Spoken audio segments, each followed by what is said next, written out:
Hi everyone, this is Z here, and today I want to talk to you about wicked problems. Wicked problems are very difficult to solve. Let me explain.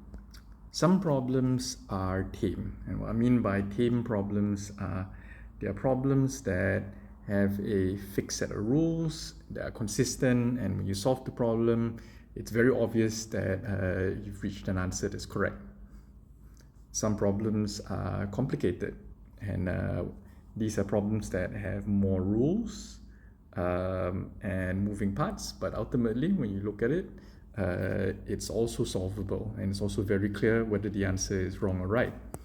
And then you have problems that are wicked problems. Wicked problems tend to be characterized by a few things.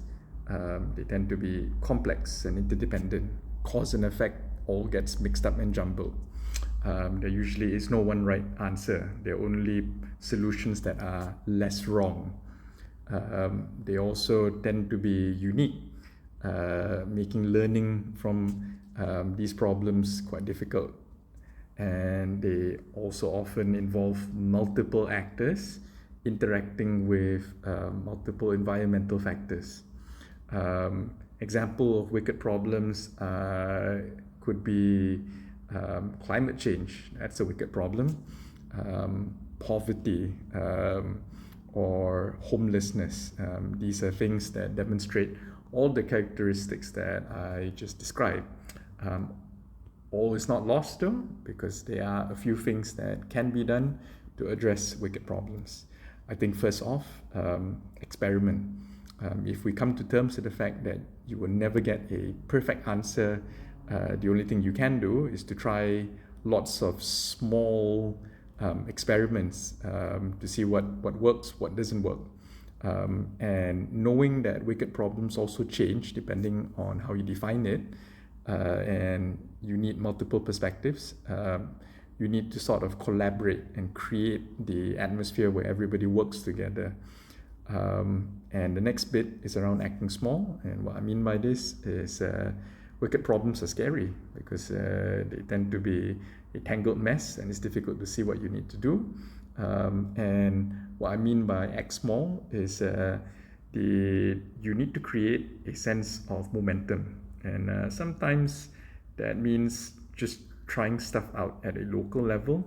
And even if you don't solve everything all at once, you are building up momentum. You are creating visible wins that allow more people to get involved in the problem solving process.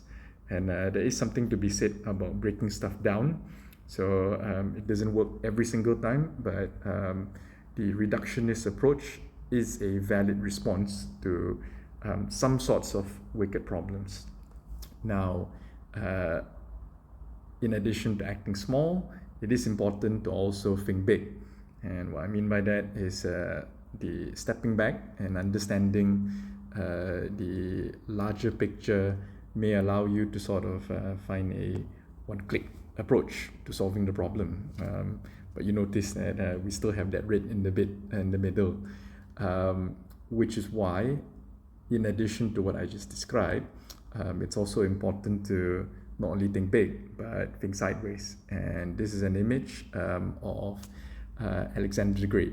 So the story goes that in a city called Phrygia, there was this knot that was tied.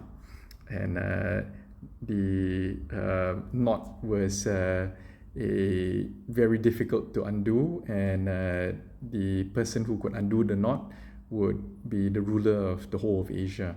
Alexander the Great came in and he took one look at it and he said, I'm not going to solve that. And he decided to just cut through the knot entirely. And this is something important in wicked problems because quite often you start off with a set of assumptions. So being able to think sideways can help untangle that. Now, I talk about this topic because I think that it's very applicable in the realm of digital transformation space that I work in. Quite often we want to go from a caterpillar to a butterfly, but it's not straightforward because you're not just deploying an application or migrating a system. You are trying to change the way the organization operates processes. You're trying to alter behaviors so that people start using that new process.